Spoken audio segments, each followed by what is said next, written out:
Welcome to day 2 of SX Live. I'm Judi Platz, the Chief Customer Officer here at SupportLogic. I am joined by some amazing people today. I'm going to do some introductions, but we're going to have a panel discussion around elevating the customer experience with strong functional collaboration.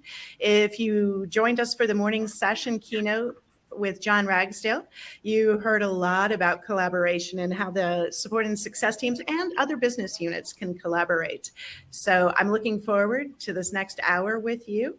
So please allow me to do some introductions of some wonderful people in the industry. And I am going to read because some of these bios are absolutely amazing. And so first and foremost, I have Taylor Armstrong. Taylor is the Director of Customer Experience Operations at Gloss Genius. Taylor, thank you for joining. Taylor manages and supports operations, support success, and enablement teams while also supporting various operational needs from different teams across the company where it relates to customer experience. Taylor has been working in customer experience at SaaS startups for the past 10 years. If we measure that the right way, it probably feels like 40, given all of the changes and transformation, right, Taylor? While she is passionate about building process and solving problems outside of the office, you can find her on the slopes or hitting the trails with her dog. So, Taylor, my first question, you can get ready for it, is what your puppy's name is. Next, I'm joined by Jessica Umayam, Manager of CX Programs at Avalara. Jessica has 15 years of experience in driving and delivering customer programs to help improve customer experience and satisfaction. Jessica, strong acumen to highlight and elevate the voice of the customer by combining customer experience data and insights with operational data and insights. Prior to her current role, Jessica worked in various customer experience platform companies, including Medallia. And Jessica truly comprehends what it takes to manage and engage with customers. Outside of the office, you can see Jessica climbing mountains in the Pacific Northwest and guiding new mountaineers. That's exciting.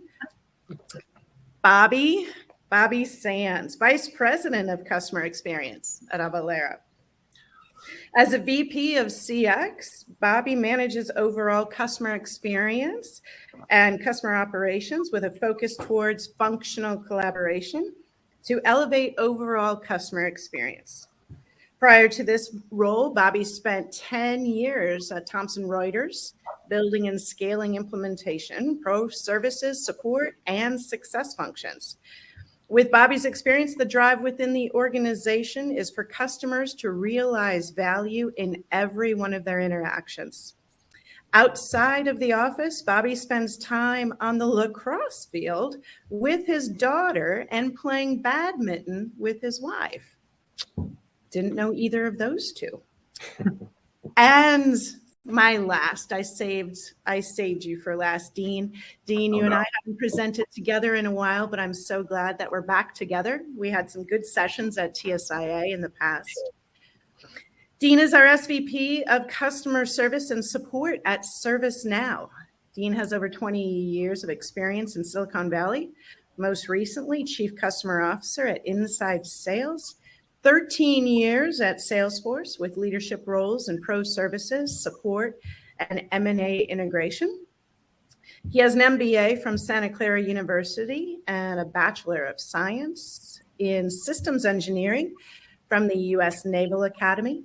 And Dean spent 10 years, and thank you for this, Dean, in uniform as an artillery officer in the United States Marine Corps.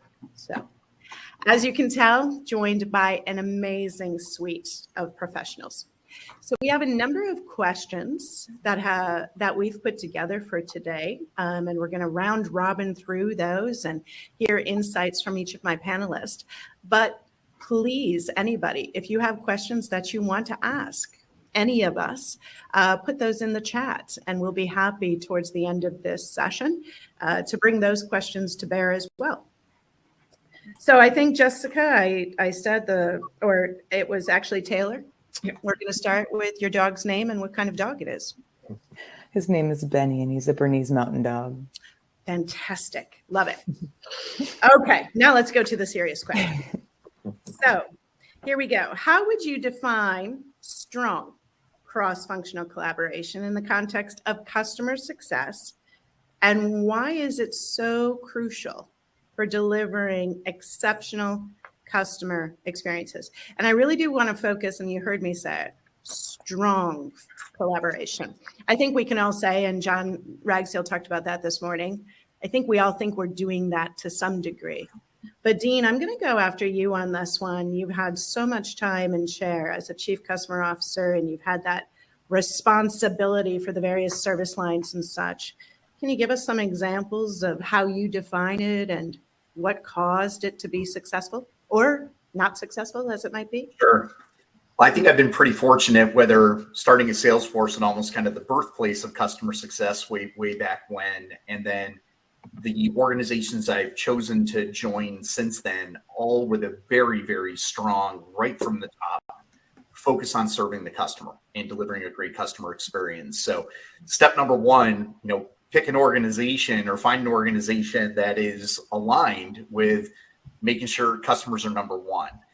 And if it's not there yet, well, maybe you can influence that. And maybe it should be a top value or a top goal for the organization. So number one, I think it starts right at the top. And with that, with those kind of strategic initiatives or the goals for an organization for the year, if you're not called out as a customer experience professional or those functions aren't kind of interwoven as part of those top level goals, that's a little bit of a challenge. That's a little bit of a struggle. And thankfully, these organizations I've been a part of, it is very much part of the fiber of what drives us and where we're going to innovate, where we're going to invest our capital, and what we're going to drive. So number two is, clearly stated, whatever the annual goal might be, or, back in the Salesforce, like the V2 mom, clearly calls out that type of need for collaboration and alignment. And then number three, and this kind of goes right to the heart of, I think, anybody, watching us here today, there's a lot of responsibility on our shoulders. Collaboration is not a one-way street. It is not, customer excellence or customer service or customer support raising their hand in the air saying, hey, I need help. Can somebody work with me and make this better? You kind of need to build those relationships going in. So when you do ask for help, or you do need assistance, or you do need to align to go achieve a particular goal, those relationships are already there. And that can be at any level in the organization, from the leader of like a chief customer officer, all the way down to the head of support, down to a team lead that might be aligned to a product organization or an engineering organization. And those types of relationships can be fostered right there. So yeah, I keyed off of that word as well, Judi. When you say strong, I think it needs to start at the top, be purposeful and stated as what the customer, what that company is bound and determined to do that year. And then, boy, it's the power of relationships underneath that to foster that strong collaboration. Absolutely, for sure. Jessica, I see you nodding. I'm going to ask you. You have so many years doing this too across the enterprise. Anything you want to add to Dean's commentary there? Yeah, I think the power of relationships and the top-down energy to make that collaboration happen. I would just add that that's super important. And even someone, at a manager level, going and building and connecting with those different teams and establishing that level of trust is really helpful. Yeah. Go ahead. Yep. So, one of the things that's interesting, and we all know this from time in support generally are helpers. They're there to help, right? And I know I've joked about this in the decades I've been doing support. who willingly wants to come in every day to nothing but problems, nothing but escalations, nothing but, you can't even schedule your day because something is going to come in. Take yesterday's Amazon outage, right? AWS outage. They didn't plan for that to happen, and you can bet, right? Everything was thrown up in the air for them and lots of different providers yesterday. And yet support, I think the best thing that they do is they're just calm under fire, they're grace under fire, and they step into relationships wired differently. And I think what you're all saying, the relationships are so important in building that trust.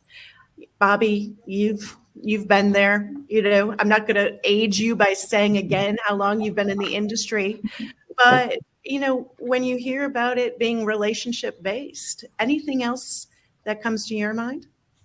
When you think about support, we don't have all the answers up front, right? So when we have to really reflect back to say things are getting rolled out from a new product perspective, new enhancements that come out, there's always a strong relationship we have to build, whether it's in product or engineering function or with an enablement to know what those developments are happening. Oftentimes, in support, we hear from customers there has been a change, and that puts us in a backstep there, right? So that is much more of building credibility with customers, and support is always the front line and the face of the company. And we have to have those strong relationship built. So even at times of chaos, right, as you mentioned about Amazon services being down, but there's always a backup plan. There's always someone to go lean on internally to say, I got this situation. What are the best ways I can solve for my customer? Who are the resources and who is going to turn around the situation? That's the collaboration that everyone is looking for. Not every time you will have the answer, but do you have the acumen and a sense of urgency to go collaborate internally with different teams, whether they're customer facing or behind the scene? There's just a lot of teams. I think that is super critical for any organization success, but also the customer's value. Like, how do you drive value towards what they're reaching out for? It's super critical. So relationship is such an anchor point and a key point for businesses as they're evolving. Absolutely, for sure. Let's go to our next question. And this one, we love panels because you can share, and I think success and support people aren't always good at this. Sharing your wins, right? You should have your brag bowl of the things that you've done. And when you're having a bad day, reach into that brag bowl, pull something out and say, oh yeah, I did do something a week ago that was fantastic. But I want to leave, our audience with some specific examples. So the question is, do you have a specific example where the collaboration that we just discussed played a key role in changing or enhancing the customer experience? So an example of a project, and you started it and said, I'm going to go grab these teams. We're going to do this together. Taylor, I'm going to go to you on this one. Just one specific example of something that just changed the customer experience, or even the support experience, or even the agent experience. Any specific examples? Yeah, I think a recent example of that probably for us is my payment support manager came to me and he's like, I'm getting all these escalations. People are really, really having these issues. And we kind of, pulled together our payments team, we pulled together our product team, and we were able to kind of lay out not just the escalations, but dive into like, what were these real pain points? Where was the breakdown in communication, and where were people having problems? And we were able to kind of work with marketing as well, product, to kind of build these educational opportunities. And we actually were able to increase success for verification around payments by nearly 20%, just by us being able to provide some of that really insightful feedback. And I think it just goes to show the power of kind of being able to have that collaboration. That's an amazing example, having that large of an impact, out of the gate. And I love that you mentioned marketing. I think marketing often stands in that pre-customer phase, right? But more and more, and I know we're doing it here at SupportLogic, our marketing team is key for us on the back end, right, of success support. And, we look at ourselves as extensions of each other. Every knowledge base article we write, that's a marketing asset as well, right? And vice versa, everything they do to help us. Dean, ServiceNow, and you do a lot in this area too. And I know you're going to reach deep and give me a really good example. Well, I don't know about a really good example, but I'll give you a darn good one that gave us some great benefit here.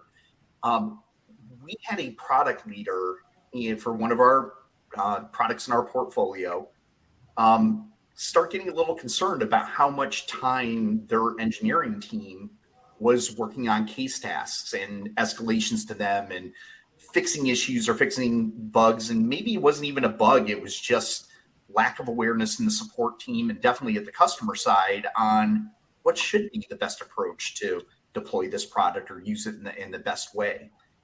And that product leader put their hand in the air and say, hey, can we put a cross-functional team together and look at solving this and really take kind of that blue sky approach of what could be all the issues that are contributing to what ultimately was engineers not being as productive on new and innovative things because they were dealing, in the coal mines of fixing old code or fixing stuff that was already out there in the wild. And so we rallied up all the appropriate folks from engineering, product, support, to your point, marketing, as far as the materials that were out there, documentation. And they really just went top to bottom, left to right, and looked at the customer journey. They looked at onboarding. They looked at how the product is being implemented, all of the factors, and they came up with a plan. And they said, okay, we're going to chip wood and we're going to work this list and we're going to knock it out. And already in just 6 months' time, they've seen a 50% reduction in the number of case tasks going to engineering because all of the other upstream stuff was getting fixed to prevent that case from ever being raised. And I just thought that was just such a good example where it wasn't customer success or support kind of driving it. It was a darn good product manager knowing that there was data available that they could reference out of the case information and that there was willing participants. And I mentioned back, goals and alignment and improving our customer experience right at the top for that air cover to put their hand in the air and say, hey, I want to make a change. I want to drive something better. And I just thought that was an excellent, excellent example of somebody leaning on all of folks like us to improve the overall experience for a customer in a given product area.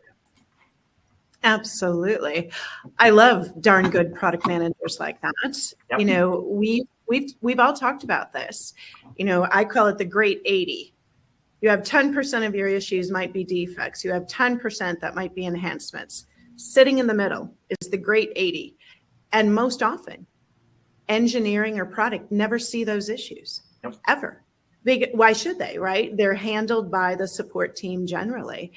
And when product says, hey, don't talk to me about those 2 bookmarks, talk to me about the middle and give me the insights in there. It's amazing how much they can actually fix and that they want to fix, right? And it might not be something in product. It might be, to your point, documentation. It might be something in the way we sell the product, right? But having that look and getting data and insights is absolutely necessary. And I think our customers expect that from us, right? They don't want us working in these silos. They don't want to call support, right? No. They don't want to use. They want to get benefit out of that product. They want those outcomes. They want that value, as Bobby mentioned. So that's key. Yeah, absolutely. So Bobby and Jessica, I'm going to throw this next question to you, okay? Collaboration between different teams and departments can sometimes be challenging. Okay, we're going to admit that right up front. Different priorities, different objectives, different metrics, different goals, right? We're all familiar with it. How do you establish a culture of collaboration within your own? And I'm giving this to the 2 of you since you're in the same organization and looking at it through, a standard lens, but also your own individual lens. What strategies have you found effective in aligning teams towards that common centric goal? So Bobby, if you want to go first, and then Jessica, I'll swing over to you. Perfect. this is very timely, right? Which CFO has not posed the question to each of us saying, do more with less? And what does that mean? We all have to be fully aligned, fully be in a collaboration mode to really think through what are the top initiatives that we want to accomplish. And today, a lot of companies have always focused on growth, but market conditions have changed. Now we are looking at much more of how do we retain customers? How do we drive more efficiency internally and also within our own customer base? How do we go about and execute? And this is where pillars of growth, retention, and satisfaction, but also efficiency and the objectives around it has to be very crisp and clear. And it has to be both top down, but also bottom up, because it's not only aligning on those objectives, we also have to come together to say, what are the objectives we don't plan on doing? Because a lot of the objectives fly under the radar today, and it takes time, it takes resources, it takes dollars, and we know there's not a lot of resources that are available, right? There's always every team that is constrained. So we have to really carve out saying, let's put these pillars, let's have these objectives, and teams have to be aligned and measured, saying it's not just one team like support saying, did you meet your SLA? Let's combine support with product. How much of self-serve did we drive? How much of case deflection did we drive? So support can really be enabled to meet not only the SLA, but also take it to the next level. So that's the level of alignment we have to have between cross-functional teams. Same with customer marketing and support. What can we do in terms of knowledge base, right? Judi, you mentioned about teams contributing knowledge base, but there has to be clearly defined templates and tools, but also customer-facing and internal-facing knowledge base. So my guiding principle to the teams I've managed and manage right now is deliver value at first interaction. Not only resolution, but deliver value at first interaction. And we know how support teams are really structured. We have tier 1s, tier 2s, tier 3, then you have a technical account management. We have all our experts in the back end of our overall triaging process. But how do you get them into the front line and make sure that our experts are there for the right question and for the right response? And that's where critical alignment is needed. And now in the industry, we're talking about tierless support models, pod models, right? There's just great discussions happening, and you just cannot be all on support. It has to be in partnership with different teams and different functions. And it starts at clearly saying, it's not about doing 20 things. Let's do 3 things. Let's do the right way. Let's improve upon customer retention and satisfaction. That's going to drive you to growth one way or the other. That's great. And Bobby, I'm gonna pull on that one thread of yours, and because it could kind of slip under the radar in that answer. It's okay to say no. We can't do everything, right? Let's do less better, right? Yeah. Instead of do a lot somewhat okay. I think it's also important to say why we're not going to do certain things. And we have to talk to those other business units. And when you're talking about the priorities, they're over there having an expectation. Well, of course, they're just going to do whatever that thing is. And I think it's our job to say, it's not our priority. We're not going to focus on that this quarter, this half year, whatever. But I love that you acknowledge it's okay to say no. Right? And we're not all good, especially support people, I found. We don't like saying no, right?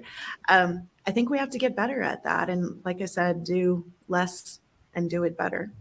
So Jessica, you got to hear what Bobby said. How about you add to that from your team? So what I would like to add is when we're working with different teams, speaking the right language to different departments and getting their buy-in. So I think from what I see in my seat, there's a lot of times where we see a customer issue and we see it in the world of escalations. But when we're going to other teams to work together to solve for a problem, they're not so concerned about the amount of work that it's, taking my team, where we want to talk about, the number of customers that we had to help. But tying it to the metrics and areas that are important to, say, finance, we speak a little more about concessions, or engineering teams, like the amount of efficiencies across the business. So finding the right language for each team has been very helpful. That's very good. Love that answer. Find the right language, right? That's perfect, because in support, we have acronyms for everything, right? We joke about it, but we do have to change, especially now when we're having so much more interaction with finance these days. And that relationship, we talk about cross-team collaboration. Boy, do we need our support executives having a really strong business partner in finance. That has to be one of the strongest relationships. And I'll say, from my time, even when I was at TSIA and assessing organizations, that was a tough one for support executives, because they were cost centers. They were break even. They certainly weren't being viewed as profit centers. And, finance was an entity that came along and said, here's your budget and here's what you need to cut. It wasn't about, support and the proactive and the value that support could bring. So I think that's an important one. But I love that, Jessica. Speak the language of who you're talking to. It's awesome.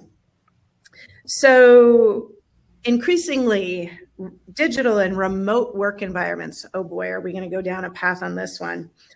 How do you ensure cross-functional collaboration when everybody might be remote, or maybe they're coming into the office on different days? Maybe some teams are being told to come to the office and some aren't, right? We're seeing that a bit in the industry. So everybody's geographically dispersed. And even if we don't talk about what COVID did to the remote workforce, we still have global support centers and success centers around the world. I'd love to hear some tips or tricks that you have in keeping these teams close and collaborating. Especially, let's assume there's a lot of this going on, right? We're looking at each other's faces on a screen. Dean, I'll pick on ServiceNow on this one. You're dispersed everywhere. How are you doing it? What are you doing to ensure that collaboration, both within the team and across function? I'll hit both of those, because both of those dimensions are super, super important. Number one, just picking on the theme on relationships, taking the opportunity to try to get out of the Zoom screen or the WebEx screen or something like that, actually sitting down with somebody across the table, breaking bread, sharing, intimate moments with somebody, of like sharing pain, frustration, and understanding what the pain points are that you might be able to help with across the company. Very, very difficult to do in a 30-minute Zoom call with an agenda and so on and so forth, versus spending a good chunk of time in really understanding what makes a function or a particular individual click. And so it just requires a lot more preparation and planning of, hey, I'm traveling, I'm going to be in this office on this day, can I find some time with you, type of thing. So just being very conscious of that and taking every opportunity, if you're going to get out of your house and get out there in the world, and whether it's an office or in front of a customer or near a remote team, boy, take that opportunity to have that personal connection, not just with your own function, but all the functions and stakeholders that you come in contact with. Super, super important. And we're trying to do more or better. And I know I can improve personally. Always a struggle to try to keep that coordination and looking out far enough to lock in those precious moments on the calendar. And then number two, what you said, returning to the office and having a distributed workforce now, the biggest impact we saw here, and we're still struggling and working through that, is the ramping, the enablement, the knowledge sharing, like the osmotic knowledge transfer of more experienced individuals into brand new people just getting into the seat for the very first time. We underestimated how important it was to be in the office and pop a head up over a cube wall and ask somebody that might have a little bit more experience to get that rapid answer. How do you replicate that in a purely remote world? It's tough. And I'm sure people have cracked the code and figured out better ways of doing that maybe than even we are, but we're trying to balance a little bit more of getting into the office and making those moments when we're all together, all about learning, all about educating and training and knowledge transfer, because boy, that is super, super important. We had to do this with our partners. They weren't necessarily within our four walls. So if we could do it for them, why can't we do it for ourselves? So that's kind of the challenge we're putting in front of ourselves. How do we improve this? How do we streamline it, make it even more impactful? Because we did struggle coming out of the pandemic on that point. That's a good point. So I'm hearing two things. One, be purposeful, right, in the relationships that you're building. I like to say, be where your feet are. So if you're going somewhere and visiting, I'm out in California at our headquarters this week, be here, be present, right? And make those meetings that you have meaningful and be where your feet are, right? Don't be looking at your phone, checking your emails. Right. That stuff will wait, right? But that person you're sitting across from is so important. But I love what you said about the partners, because I think people forget. Yeah, we do that with our partners, right? We're able to bring them up to speed and help them support and, be successful. We can do that with our staff too. And I just think it's rewiring our brain a little bit there, right? Exactly. Yeah. Taylor, how about you? What would you add to what Dean's already said there? Yeah, I would say, given our headquarters are in New York City and I'm out on the West Coast, it becomes increasingly difficult to have those in-person interactions. We invest heavily in tools that allow us to kind of have randomized coffee chats with different people across the company. We have a lot of Slack groups just to be able to meet with different people from across different teams. We have a book club, just trying to get really involved and getting to know folks and just investing in a lot of tools that enable us to be able to do that better have really, really helped me be successful in this kind of environment. That's awesome. Bobby, Jessica, what about with you? Anything specific there? I think just to add to it, with COVID and the flexibility that each of us are looking for, every company has become truly global. You may not be in a global environment, but think about the diversity and the hiring and things that have evolved in the last few years. We have to wear multiple hats and really and truly bring in thoughtfulness into how we enable our resources, into enabling people to be much more successful. And that starts with, just building that relationship, right? And a lot of the folks being remote truly don't comprehend or understand the culture of the company, the culture of the customers, right? And how do you bridge that gap is on leaders and functions to really think through. And this is where it's about contributing to knowledge base internally has become much more critical, right? We have done a lot of customer facing documentations, but for the last few years, it has become, we got the experts, you have the inherent knowledge, but how can you share and overshare with members who have come on board? And taking into bite-sized information has become very critical. So that's what we have been focused on, and still a long way to go, but step in the right direction.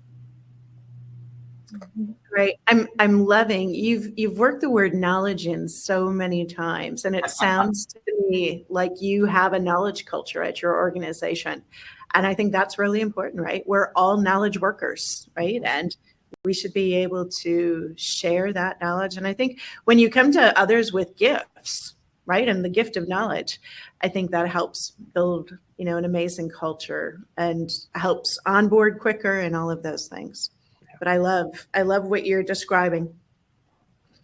Jess, before we go off, anything that you wanted to add there? I think the only thing is we've had to reimagine a lot of processes. So, when we first came on board and we were still in that in-person world, onboarding, for example, would happen in a room together.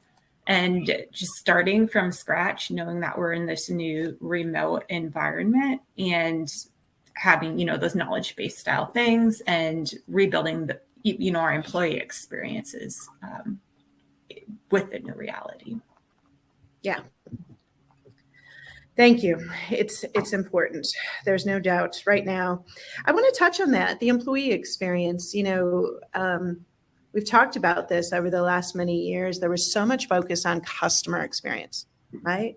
You couldn't go anywhere and not hear customer experience and all of that. Any thoughts there about what you've done to really improve the employee experience? Happy employees make happy customers. I think we all believe in that. Anyone with a specific example of especially driven by COVID. What did you do? Did you relook at your support processes? Did you look at things and say, why are we doing that? We don't need to do that. Anything specific there that you want to mention? Yeah, I have an example I can share. Like a year and a half ago, we were starting to realize that customer-facing teams didn't even know what each other were doing, even within customer success, right? Like certain go lives, professional services, they were all kind of doing things in their own silo. And we had a few training sessions based on what we saw in escalations to kind of explain what the customer experience is like and how to prevent those escalations. And it fostered a lot of really great dialogue between teams. Like, I had no idea that was happening. And, have you thought about this? And we did some really cool, like, problem solving on the fly just by having those cross-functional training sessions.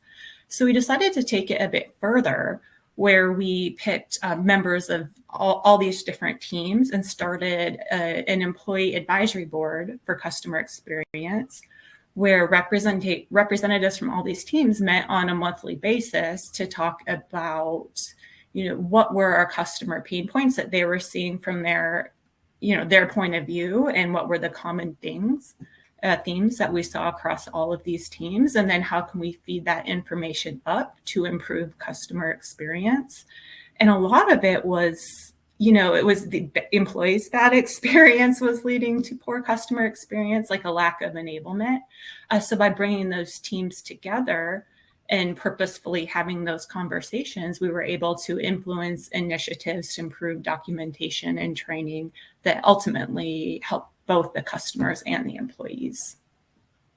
That's awesome. Did you call it, just so I'm clear, an employee advisory board? Is that kind of? We called it the CX Employee Advisory Board. So it was employees advising to improve customer experience. Awesome. I love that. I think that that right there is a takeaway. That's perfect. Yeah.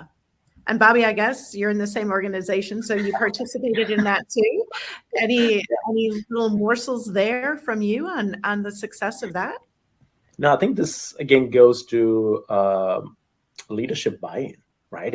It's super critical to have not only a pulse of the customer, but a pulse on our own, members in the company, right? It's super critical to get knowledge out of what they are sensing, what they are feeling, and this ties back to a lot of the objectives we define, right? If you think about an implementation team, the first thing you ask of the implementation team is, what's the velocity it takes to implement your product or services, right? And you're maniacally focused on that metric without realizing it is not all about implementation team who can solve for it. It has to come through from product and whatnot.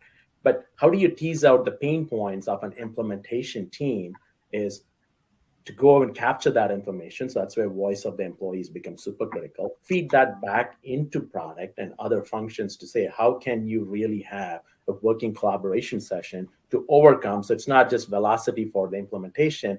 Product will have to step in and step up to deliver a bit more, to deliver on that experience. Employees can be much more efficient, right? So that's a kind of the expansion we have done from what Jessica was talking about in terms of advisory boards. Lots of great thoughts, ideas, and multiple initiatives and projects came out of it. So we got exec buy-in to go drive that across the company. Love that. I'll drop in 3 quick examples on that, because I'm super passionate on this one, because you're right. If you don't have happy, delighted, experienced employees, good luck trying to deliver a great customer experience with them. So the 3 ones, I'd say we live in an industry that the Customer Service Week happens every year, and boy, do we celebrate that with gusto. So we've got a pretty big budget that we put against it every year. We've got some amazing employees that put their time and effort and kind of volunteer to really bring it to life. And I would say, like, the special effects budget that goes into the production values of things that we cook up to energize everyone and create that fun, competitive environment. Boy, that is something that really drives an amazing employee experience every year. So that's the kind of number 1. Number 2, we created, and back to the theme of the session, a cross-functional employee recognition program, where anyone across product and engineering can recognize a support engineer and vice versa. A support engineer can recognize somebody in engineering that helped him out. And our CTO, his spirit animal, like if he cast Expecto Patronum, out would fly a llama, a big silver llama. And so we call it the Llama Awards. And it was, anyone in his organization could award one another on a quarterly basis. And that also, when you can recognize others in your organization, beyond your walls, that also breaks down a lot of barriers and creates an amazing employee experience when you get that recognition.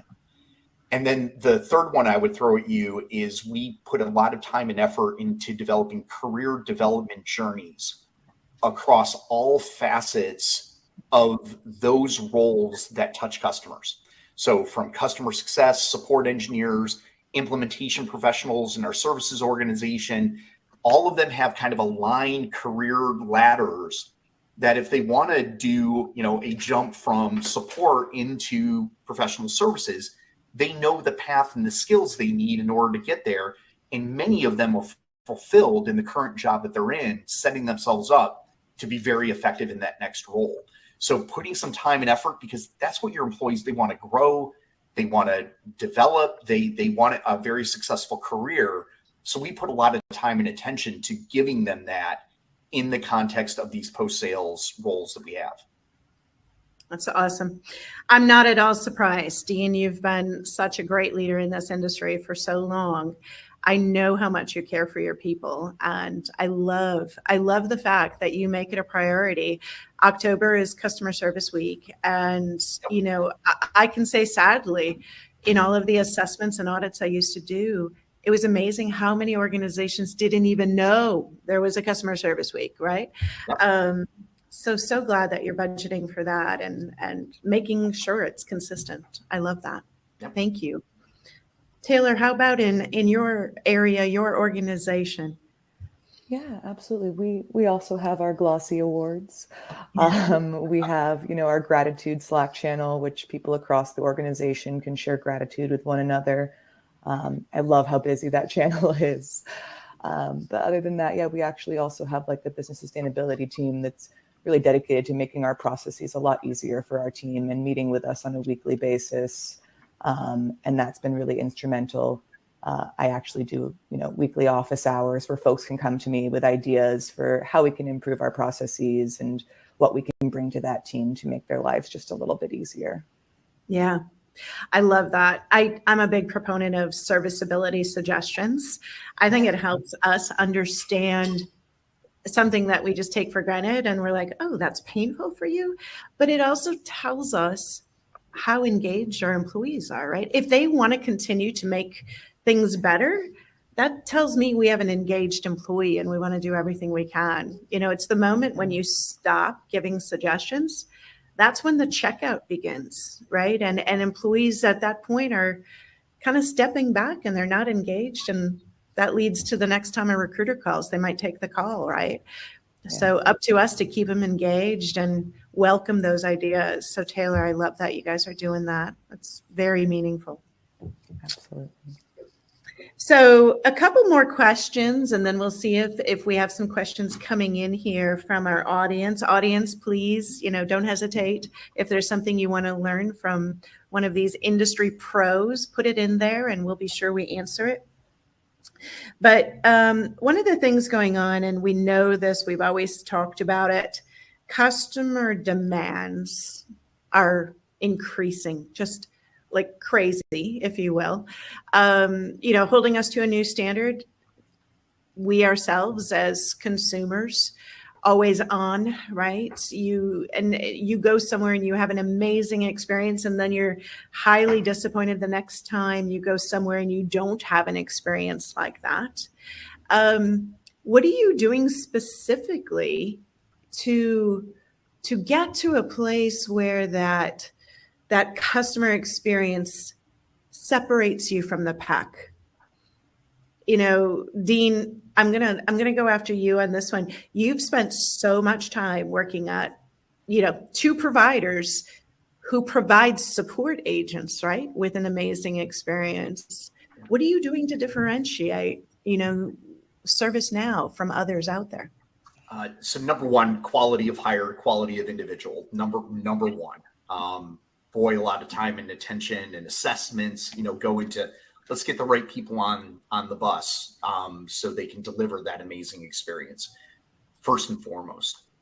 But number two, and the thing that has me so darn excited right now, is this prospect of generative AI. Yes, the customer demands are ever increasing, right? But so's the technology's capabilities. And I just can't wait, going back, Bobby keeps banging the knowledge drum. Well, yeah. And with generative AI, creating those knowledge articles for you, right? And making those suggestions so you can crank that knowledge article out in much less time than ever, before. We're just going to get smarter. We're just going to get better. And there's so many different ways that we could apply that particular technology in service of delivering an amazing customer experience. That's what I'm noodling on next. And I'm so excited about bringing some of those capabilities to bear. Right. Yeah. The whole conference, right? I think if you had told us 90 days ago, we would have had a much different focus for this conference, right? But literally the entire theme is around AI and such. Bobby, what about you? What are you thinking about there? Yeah, I think when we think about our overall critical customer mass, it's not only B2B, it's B2B2C, right? And a lot of our customers are catering to their customers, and they hold us accountable for that, right? It's not just holding on to them. So we are talking in the next few years, millions of customers to serve in that concept of B2B2C. And everyone is thinking about scalability, right? And Dean hit on the AI and Chat GPT and other conversations that are evolving, and we are investing heavily from an engineering and things to really think through. Can we build add-ins and plugins into the overall AI generation? So there is text content and other knowledge-based things to come in, but also self-serve. It's easy to say, for the next 5 years, we want 50% of our customers to be self-serve, right? Online buy, online implement, self-implement, right? You self-serve and read through documentations. Any questions, we'll do it. But just putting it out there means there has to be cross-functional collaboration. How do you go about and make sure all the things that you've done for the last 15, 20 years as a company has to be reimagined, has to be reevaluated, right? And this is something, we are fundamentally focusing on, because it's changing not only the culture of the company, it's also changing how we deliver services, deliver value back to our customers. And it's a very tough spot wherein you are being held for your OpEx cost on one end, right? You're also seeking investments in technology and resources, but you have to deliver what's bringing you food on the table, right? But also now you have to reimagine what's going to be in the next few years. So it's a tough balancing act as leaders and as support members in the organization. How do you go about and influence that? Stay true to what you promised to your customers, but then think about the future. So that's a very fine line. All of us are in that conundrum right now. Yeah, for sure. You're dancing around a question that we had, but I saw that it also came in from an audience member. And Taylor, I'm going to lead with you on this one. Support can measure everything. We have hundreds of metrics, and we're very proud of our dashboards and our PowerPoints and such that we put together. And half the time, the only time somebody comments on it is if one flips to red, right? Like, what happened to your TTR last month, whatever. Are you doing shared metrics? Do you have some examples? Because we're talking again about cross-collaboration amongst these teams. Can you give me examples of how you may have changed how you report, and give me a specific metric that maybe the company aligns around or you're aligning around with different groups? Because we measure what matters, right? And we should be better about this in support. This has been something I've said for years and years and years. Stop measuring all of this stuff, for goodness sakes, right? And waving this, bat above people's heads about certain things. What are you doing there, Taylor? Give me an example of a hard metric that you said, this is what we're going for, and everybody in the company's aligned. Yeah, absolutely. I mean, I think strong, cross-collaborative work and collaboration really relies on having aligned metrics. I think that's super important so that everyone can kind of be working together towards that same goal. We are really closely aligned with our product team. We are constantly funneling feedback on new features that we're getting requests for, all of this. And, from ideation up until testing, we are involved in some of these feature releases. So for us, looking at that product adoption of those features and like how we can contribute to that has been massive for us. And that's something that, we're working closely with product marketing and marketing to see how we can impact that and how support is contributing to those adoption rates. Okay, so product adoption being a metric there that I'm hearing. Jessica, what about you? Is there an example of a aligned metric or metrics that you dropped off the table and said, not a metric we're going after anymore. It doesn't suit us, in this new world that we're in? Let's say across the entire organization, especially, in the climate, it's we're focused on efficiency. And all teams aligning up to efficiency and, having that as, this is what we need to put our energy in and achieve. And it does have customer experience, the more efficient we are, the better the experience is. So, as an organization, that's the kind of the primary direction that we've gone. Okay. Can I dig in a little bit more on that? How do we measure efficiency? Do you have an example? Yeah.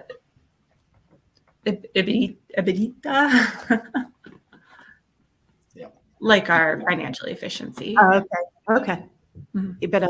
All right. Bobby, what about you? Is there a metric you said, I don't care about anymore? I don't want to see it ever again on my desk. It's not driving the behaviors I want.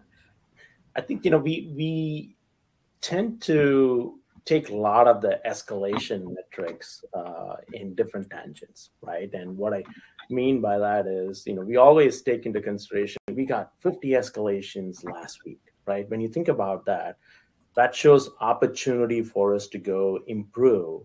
But with that 50 escalations, we actually have gone inside the organization to rally the troops around, but also played a little bit of role in disrupting the ecosystem, right? But when you think about the larger customer base we are addressing, so there is a fine line we have to. So we have to stay true to how we deliver customer experience. But in terms of escalation data points, let's slow down, let's get the themes, then let's go rally the troops to go influence, not just solve for that one situation. Does it impact broader customer base? Does it impact broader customers? Because the more we solve for one situation, it's a strain on product, it's a strain on engineering, it's a strain on other kind of functional teams. So we have taken and moving away from one-off situations to look for themes. So that's where we are trying to be not to be much more reactive, solve for the situation to the extent we could, reset expectation with the customer, but do not go and impact the larger organization given all the constraints we all have. But if it has a bigger theme, let's go do that. So that's kind of where we are moving slowly away from just being reactive in that situation or in that escalation. Awesome. You actually, helped me there, and I don't have to do the plug for SupportLogic, right? We're going to help you do escalation avoidance and be proactive with your customers instead of that reactive. So I absolutely love that. So as you look to the future, and boy, have we changed a lot just since COVID, right? Probably the most transformation that support orgs have ever seen has happened in the last, 2.5 years. As you look to the future, and this is coming from Francois. We all know Francois in the industry, one of our favorite people.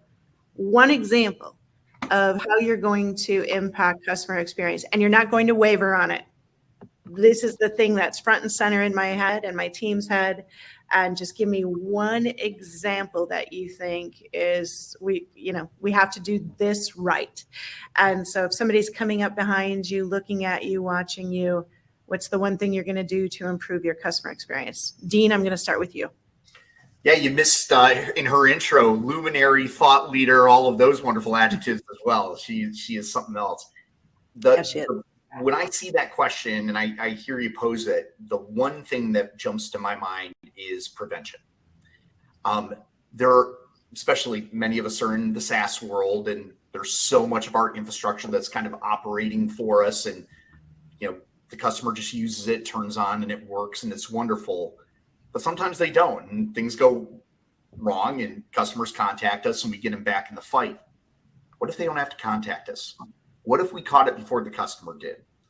And that's the thing, so that one goal, that one thing to improve experience is tracking how many times we were able to intercept and intercede before it actually turned into something customer impacting. The more we can do that and actually tune the overall service up to prevent those issues, that is a better overall experience for sure. So, something really radical, like we're not measuring, CSAT there or customer effort score, and because there was no customer effort, we caught it. And so really paying attention to that is changing the game for the experience we're providing. Awesome. Taylor, I'm going to go to you. Yeah, One thing that it's just not negotiable. You're going to do this to improve CX. I am 100% aligned with Dean as well, but I think there's also going to be times where we can't prevent it. So how can we be proactive to provide that support? How can we find the right signals to create proactive and personalized experiences for our customers? And I think that's the area I'm really focused on. Awesome. Okay. Jessica, speed round. What's your one? I would say delivering the right experience by customer segmentation. So one size fits all approach does not work. Perfect. Love that. We're also not good at that. We give a lot away for free and we don't monetize where we should, right? All of things that we've learned over the last many decades. Okay. Bobby, what about you? I'm going to get a little bit tactical on this. If we put out SLAs out for customers, we should have SLAs for internal teams, especially to help support. If you are transferring cases from support to a different function, whether it's finance or engineering, hold each other accountable. Have an SLA definition between each teams and functions so you can crisply communicate back to the customer, I got you, but I also am going to respond to you in a timely way, and these are our internal SLAs. So get to that level of granularity so you know the clear rules of engagement, you know what framework is defined, but have that SLA internal definitions done so everyone is on the same page. Awesome. Love internal SLAs. I think we overlook those too often. And I think it's about time we all get a little bit better at that particular one, for sure. Anyone with a last thought? These have all been great answers. I love your openness and your transparency. We have about 2 minutes left. Is there anything you want to ask the audience? Is there any, words of wisdom that you want to leave us with today? Don't be shy.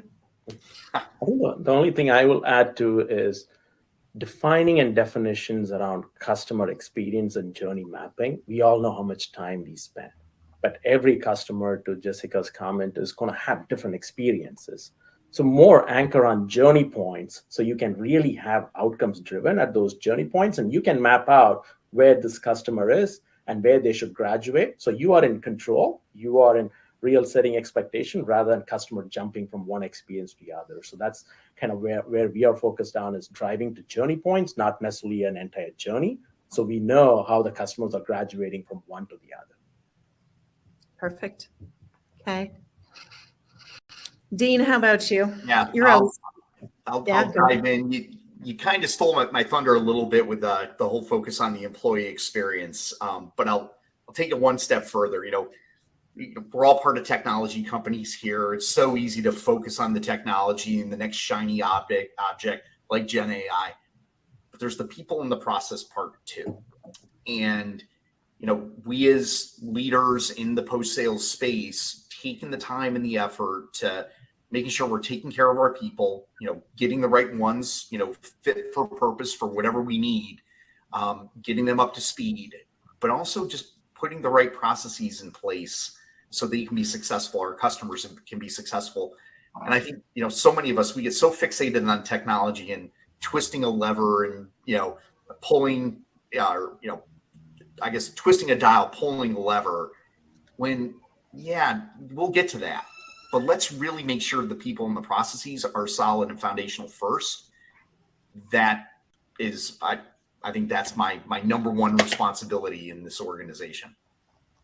Yeah, I love that. We are holding people in our hands as leaders, and I just can't think of a bigger gift than that we can give than to give them a soft place to land, take the stress off of their shoulders, and don't be managers, be leaders, and shoulder to shoulder with them. You know, this job is not for the faint of heart, and yet we're such willing people and giving, and I love that.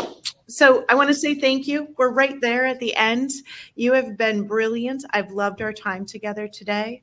And so thank you on behalf of SupportLogic and everybody who was with us. I really enjoyed our time together.